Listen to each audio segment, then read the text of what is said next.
The international community always, they say that when we build the South, you will negotiate, either to be separated or to have your unity.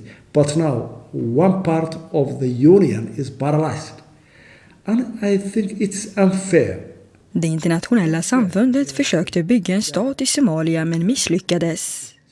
EU, USA och Sveriges argument har hela tiden varit att invänta tills det blir stabilt i Somalia och att det först då går att förhandla på riktigt. Om Somaliland ska separeras från Somalia och erkännas eller återförenas med grannen i söder. Det senare är helt uteslutet för vår del. Somalia är paralyserat på många sätt, inte minst politiskt.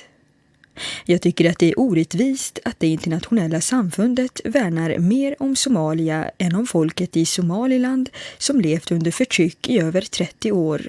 For 30 years, we are held in a jail with a paralyzed state. السلام عليكم ورحمة الله. Jag är Hargeisa, huvudstaden i Somaliland. Innan jag släpps in i presidentpalatset passerar både jag och bilen jag färdas i flera så kallade checkpoints.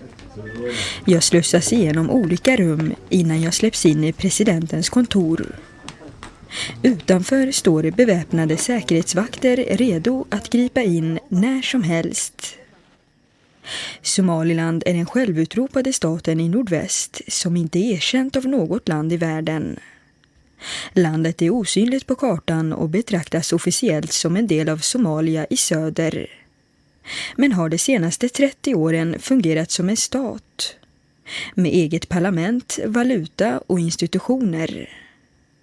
Efter inbördeskriget 1991 utropade sig Somaliland självständigt efter att den dåvarande diktatorn Siad Barres trupper bland annat jämnat Somalilands huvudstad Hargeisa med marken.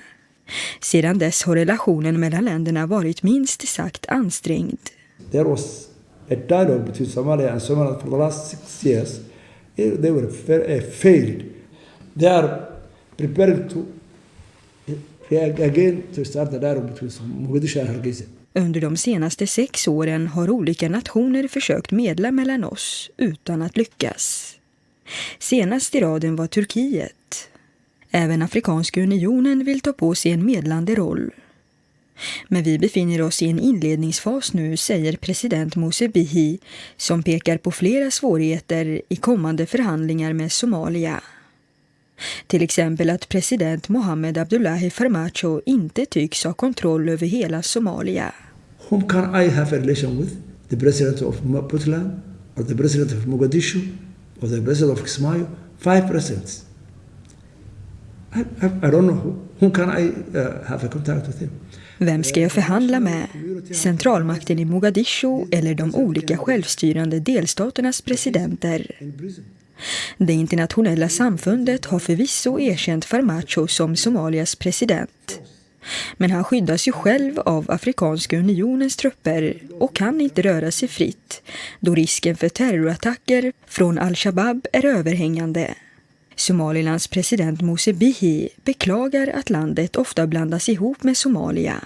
Mr. President, how would you describe Somaliland for people who have never been here?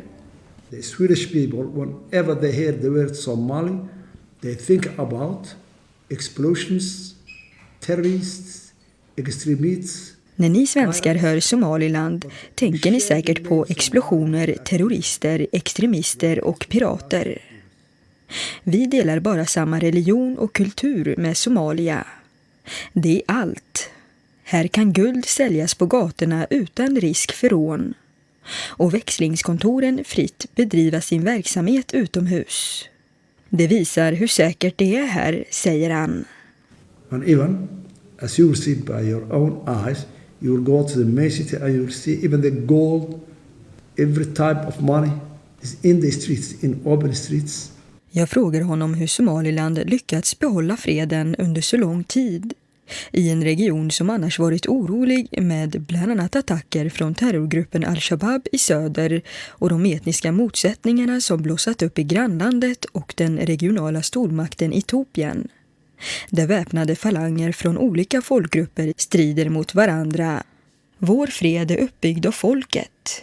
Det är en gräsrotsrörelse, säger president Muse Bihi och fortsätter. Det är klart att vi är oroliga. Vi vill ju att Somalia ska bli ett fredligt land och önskar att de kommer upp på fötter igen. Är det oroligt där så är det klart att det kan sprida sig hit. Angående Etiopien befinner de sig i en politisk övergångsfas, säger han och syftar på de reformer som kommit efter att premiärminister Abiy Ahmed tagit över makten. Utvecklingen där har skett väldigt snabbt. Det är ett stort land med över 100 miljoner invånare. Uppstår det en konflikt där riskerar det att drabba hela regionen, säger han. We are worried about Ethiopia and southern Somalia. Men det finns en annan utmaning som inte har med politik eller konflikter att göra, påpekar president Bihi. Nämligen klimatet. Invånarna i Somaliland är till stor del nomader och beroende av jordbruket, och när regnet uteblir riskerar befolkningen att svälta. I Sverige är ni oroliga över att glaciärerna smälter, och här består våran oro över torkan och de stigande temperaturerna. Sen behöver vi bekämpa andra saker som fattigdomen och utveckla demokratin. Ja, för även om Somaliland anses fredligt och har byggt upp en viss nivå av demokrati, har landet flera gånger kritiserats för bristande pressfrihet, då journalister som uttryckt sig kritiskt mot regeringen fängslats. Men varför är det så viktigt att bli erkänd som en egen stat, frågar jag presidenten. Jag får ett snabbt svar. It's important to be recognized first. You will be a part of the international community. Då blir vi en del av det internationella samfundet och kan delta i internationella forum. Vi behöver samarbeta med andra länder och ingå i bilaterala handelsavtal som skapar arbetstillfällen, säger han och frågar mig. Visst har du ett svenskt pass? Vart du än går blir du respekterad. Mitt folk har inte det. En tjej i din ålder har inte samma möjligheter som du har. Hon har ett somaliländskt pass och det går inte att resa med då vi inte är erkända. They have passports, but they are not recognized. Mona Ismail Jama i Hargeisa, Somaliland.